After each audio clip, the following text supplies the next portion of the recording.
Hello and welcome to another update. In this one I'll be covering the latest developments throughout the front line, starting out with some territorial changes and a general front line update throughout the front line over the past 24 hours. Then we'll be going over some combat footage and a quick report on F-16s for the Ukrainians. So starting out with the frontline report, we start in the Robotyne area, where here the Ukrainian forces launched yet another attack in the direction of Robotyne, and yet again they managed to reach the outskirts of the village and actually attack in the direction of Robotyne. However, the Russian forces managed to actually push them back again, so they managed to push the Ukrainians out of Robotyne.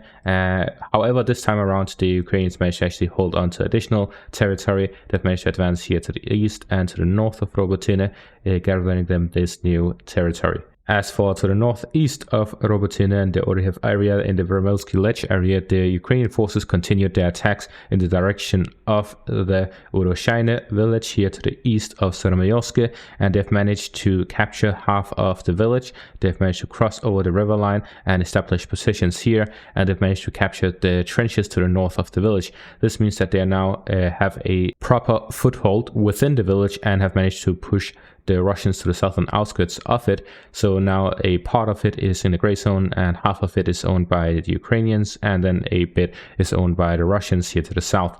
And fighting continues over the area, both to the east of the village but also in the village itself, as the Ukrainians press on and continue their attempts at fully capturing the village, after which they'll be moving on to Savitne Pashania, after which they'll be moving on to Starominivka. And according to my own analysis, Starominivka is an important village, as it has the crossroad area between the eastern part here of the villages of Nordonesk, Kremenchuk and so on, as well as the northern one south of Staromeyoske, and to the western parts and the first line of defense itself here in the Vermelsky Ledge area. So the Ukrainian forces are closing in bit by bit. After launching multiple assaults on Urozhaine, they are now very close to capturing the village. From the fighting in the Robotyne area, we get this video here, which showcases a Ukrainian Bradley covering for some Ukrainian soldiers leaving this trench/ditch, of which a Leopard tank has been stuck in,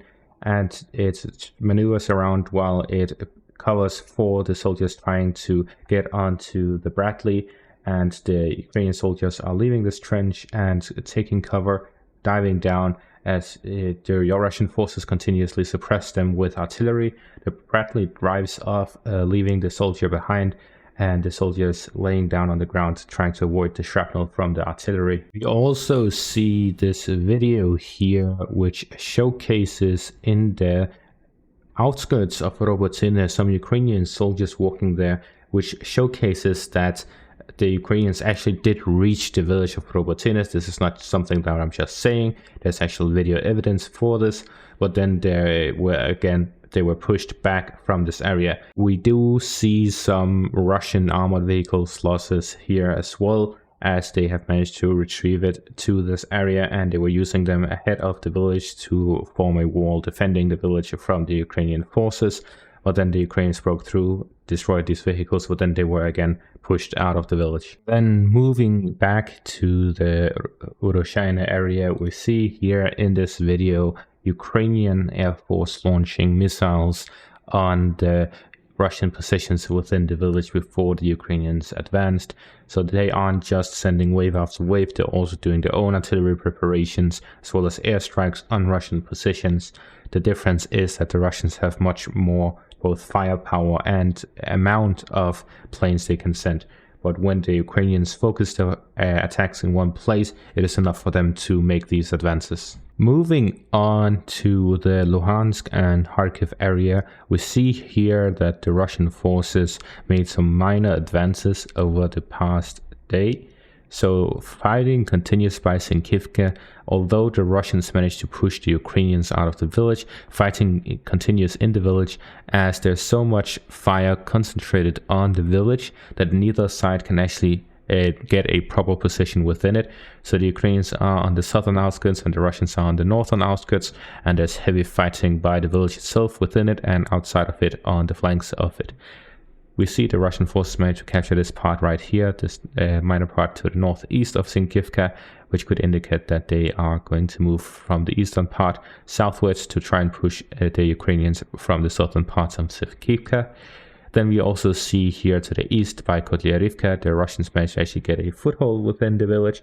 So the Russian forces are also here trying to push out the Ukrainian forces. And here it is clear that they are looking to gain access to the main road here to the north of Krochmelne, as they would try to cut off the supplies to the Ukrainian positions here to the south of it, and also try to advance westwards towards Kupiansk from both the southern and northern parts at the same time. As we've seen, they have made a general advancement throughout the front, not far, not deep, but on the scale of how wide it is very wide. Going back down south to the Zaporizhia area, we see this video here by the village of Urozhaine.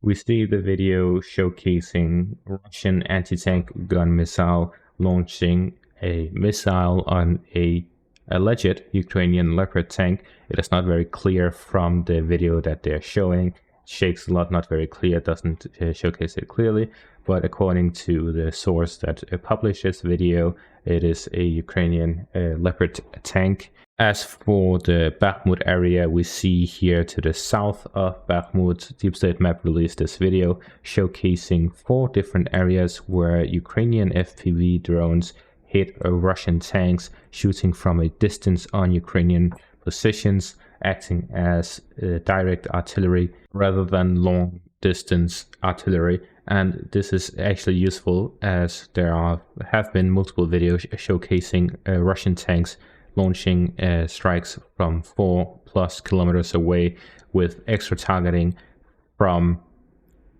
drones, making sure that they're shooting at the right places, actually hitting Ukrainian positions. So they are using these tanks, these T-64s and so on, to launch attacks from far distances as extra armored motor systems. Finally, we move on to this article by the Washington Post.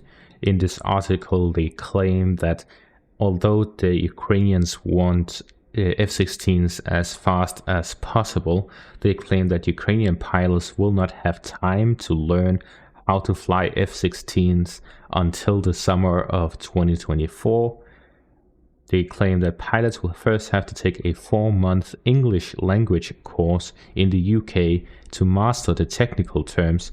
This training will also be given to those who will become ground handlers.